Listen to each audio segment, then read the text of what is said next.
आप कोई सूचना दे रहे थे? जी सूचना पर खड़ा हूँ। बिहार लोक सेवा आयोग द्वारा प्रधानाध्यापकों की नियुक्ति का विज्ञापन प्रकाशित किया गया है। नमस्कार साथियों, मेरा नाम अबुल कलाम, एडिटर स्वागत है। मैं आपको बताऊं कि बीपीएससी के द्वारा जो प्रधान शिक्षकों की बहाली के लिए विज्ञापन निकली है उसमें बहुत सारी खामियां हैं। तो उसमें क्या क्या संशोधन हुआ है, कब तक होने वाली है, और जो भी डाउट है आपको मतलब थंबनेल देख करके अब आए होंगे तो सभी डाउट आपका क्लियर किया जाएगा। उसका समाधान भी जो भी उपलब्ध हुआ है अब तक उसका आपके सामने शेयर किया जाएगा। अगर मेरे चैनल चैनल को अब तक सब्सक्राइब नहीं किया, चैनल को सब्सक्राइब कर बेल आइकन को प्रेस कर दे ताकि जो भी चैनल पर यूजफुल वीडियोस अपलोड होगी इसकी सूचना नोटिफिकेशन के माध्यम से सबसे पहले आपको मिलेगी। तो चलते हैं, वीडियो को शुरू करते हैं। जैसे कि आप स्क्रीन पर आप देख पा रहे हैं, बिहार लोक सेवा आयोग द्वारा मतलब बीपीएससी के द्वारा निकाली गई वैकेंसी प्रधान शिक्षकों की बहाली जो होनी है बिहार में, जिसका कुल सीट है 40,506, उसकी बहाली के लिए विज्ञापन निकली है। इससे पहले मैंने एक वीडियो अपलोड किया था जिसमें आप सबों का बहुत प्यार मिला और बहुत सारे कॉमेंट आया है। और क्या विज्ञापन में संशोधन का काम कहां तक आगे बढ़ा है इसके बारे में हम जिक्र करेंगे, आपको दिखाएंगे सभी चीज़। जैसे कि थंबनेल में आप देखिए कि प्राइवेट स्कूल के शिक्षकों वो नए बीएड या डीएलएड या सीटेड डिग्रीधारी को इस वैकेंसीज में अप्लाई करने के लिए योग्य माना गया है कि नहीं, या फिर संशोधन होगा तो इसे मौका दिया जाएगा कि नहीं।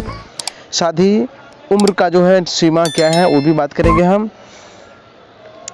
और डीपी वाले का जो जिक्र नहीं है इसमें, क्या कुछ संशोधन होगा, खास करके अनुभव वाला, ये भी जो मैटर है सभी पर हम बात करेंगे, कहाँ तक क्या संभव होने वाला है। इससे पहले वाली वीडियो आप नहीं अगर देखे हैं तो उसका हम झलक थोड़ा दिखा दें, जिसमें विधानसभा में जो है मुद्दा उठाया गया है वो थोड़ा दिखा देते हैं, उसके बाद फिर हम आगे निकलेंगे। तो आपको सुना दें हम। आप कोई सूचना दे रहे थे? जी सूचना पर खड़ा हूँ। बिहार लोक सेवा आयोग द्वारा प्रधानाध्यापकों की नियुक्ति का विज्ञापन प्रकाशित किया गया है। इसमें कहने का मतलब ये है कि ये मुद्दे को लेकर जो विधानसभा में भी चर्चा चल रहा है और जो आंदोलन का रूपरेखा होता है उसके आधार पे भी जो है जोर शोर से काम चल रहा है। फिर आगे क्या कुछ इसमें परिवर्तन करने का कहाँ तक डिसाइड हुआ है वो भी हम देख लेते हैं। ये जो आप वीडियो क्लिप देखें, आप पूरा देखने के लिए वीडियो के डिस्क्रिप्शन में जाएं, आप देख लेंगे। तो यहाँ पर सबसे पहले हम देख लेते हैं कि योग्यता क्या मांगा गया है। ठीक है, अब के सभी सवालों का जवाब जो है यहाँ पर मिल जाएगा। अगर इस हो सके कि तब भी ना मिले तो कमेंट करें, मैं वीडियो बनाऊंगा या फिर कमेंट में तो सबका रिप्लाई 100% दूंगा ही, लेकिन कमेंट भी करूंगा। तो जो शैक्षणिक योग्यता है जो कि अनिवार्य है, एकदम 100% अनिवार्य, भारत का नागरिक और बिहार का निवासी हो, मतलब बिहार राज्य के अभ्यर्थी ही अप्लाई करेंगे। ठीक है, अदर करेंगे कि नहीं वो भी क्लियर कर देंगे लास्ट में। ठीक है, यहाँ पर तो है कि करे निवासी हो, साथ ही मान्यता प्राप्त विश्वविद्यालय से, मतलब चाहे बीएससी या बीए या बीकॉम जो भी मतलब ग्रेजुएशन उसका 50% मार्क्स होना चाहिए। और कैटेगरीज से बिलोंग करते हैं जैसे कि एससी एसटी ओबीसी या फिर ईडब्ल्यूएस तो 5% आरक्षण मिलेगा। साथ ही और एक मान्यता यहाँ पर क्या दिया गया है कि मान्यता प्राप्त संस्थान से DElEd BT BEd BA Ed BSc Ed DElEd, इसमें डीपी का जिक्र नहीं है। ठीक है, तो उस पर भी क्लियर हम कर देंगे।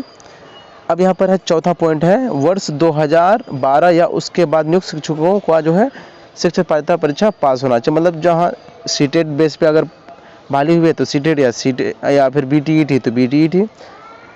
इससे पहले जो बहाल हुए हैं जैसे कि मुखिया द्वारा बहाली हुआ था, मतलब नंबर की बेसिस पे ही, लेकिन मुखिया के थ्रू हुआ था, तो उनके लिए सीटीईटी अनिवार्य नहीं है। ठीक है, वो कंफर्म हो जाए, मतलब अपने मन से ये हटा ले कि नहीं हमको भी टीईटी पास करना होगा, जरूरी नहीं है, क्योंकि पहले वो नियम नहीं था। अब इंग्लिश में देख रहे हैं तो वही यहाँ पर इंग्लिश में क्या हुआ। अब रही बात अनुभव की, अनुभव तो अनुभव देख लेते, वो तो हो गया क्या, योग्यता होना चाहिए। अब अनुभव, इसको हम देख लेते हैं। वीडियो को लाइक करते हैं, आप लोग लाइक करते हैं तो बहुत अच्छा मोटिवेट हो पाते हैं, इससे आपका भी लॉस कुछ नहीं होने वाला, लेकिन हम वर्क करते हैं तो मोटिवेट हो पाते हैं और भी दूसरा वीडियो लाने के लिए एनर्जी मिलता है हमको। वीडियो के डिस्क्रिप्शन में टेलीग्राम ग्रुप का लिंक दिया गया है, उस ग्रुप से भी जुड़ जाए ताकि जो भी वीडियो अपलोड होगी चैनल पर उसका लिंक शेयर किया जाएगा। आपकी यूज़ का अगर होगा आप देख लेंगे। ठीक है, अब यहाँ पे अनुभव वो तो हो गया, योग्यता मतलब ग्रेजुएशन होना चाहिए, साथ ही कि बिहार के निवासी, भारत के नागरिक बिहार के निवासी,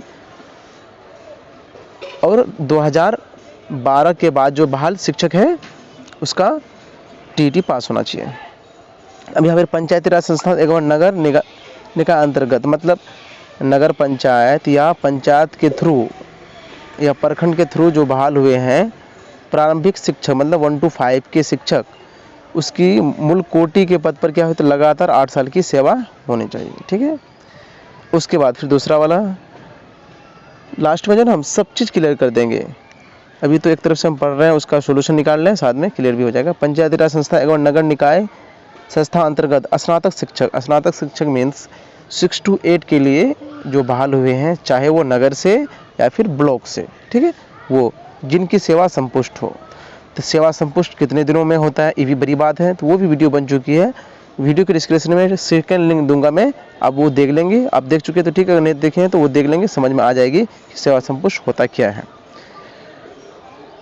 वो हो गया। अब यहाँ पर जो है अनुभव की जो गिनती कहाँ से होगा, तो उक्त अवधि की गणना योगदान की तिथि, अगर हम सब सेवा संपुष्ट भी बताने लगे तो फिर वीडियो लॉन्ग बन जाएगा। यही रीज़न है, ये नहीं कि आप बोलेंगे कि हम घुमा रहे हैं गोल गोल घुमाने की जरूरत नहीं है, लॉन्ग ना बने इसलिए, क्योंकि ऑलरेडी वो वीडियो बन चुका है। उक्त अवधि की गणना योगदान की तिथि अथवा प्रशिक्षण अर्हता की प्राप्त करने की तिथि जो बाद में की तिथि को आधार की जाएगी। मतलब ये है कि बहुत कमेंट आती है मेरे पास कि 2008 में बहाल हुए हैं सर, ठीक है, 2008 में बहाल हुए हैं, तो मेरा तो बहुत दिन हो जा रहा है। लेकिन मेरा क्या हुआ, ट्रेनिंग में 15 का सेशन था, लेकिन हम क्या किए, 15 में मेरा ट्रेनिंग हुआ या फिर 19 में हुआ। तो आपका यहाँ पे क्लियर क्या हुआ है कि ज्वाइनिंग, योगदान या प्रशिक्षण जो बाद की तिथि होगा, मतलब जो बाद में आप किए हैं, तो वहीं से आपकी सर्विस की काउंटिंग होगा। तो क्लियर समझ जाएं, यहीं से काउंटिंग होगी। तो बहुत सारे शिक्षक छट रहे हैं, इसमें संशोधन होगा, हम भी चाह रहे हैं, सब चाह रहे हैं, इसलिए कि जितना वैकेंसीज है, मतलब सीट दी गई है, उससे कम तो आवेदन नहीं कर पाएंगे, तो फिर योग कहाँ मिलेगा उनको। अधिक से अधिक सेवा संपुष्ट होनी चाहिए। ठीक है, सेवा संपुष्ट का जो है मैक्सिमम 3 साल होता है, और भी कुछ डिटेल्स हम वीडियो में जिक्र किए हैं, वो देख लेंगे आप।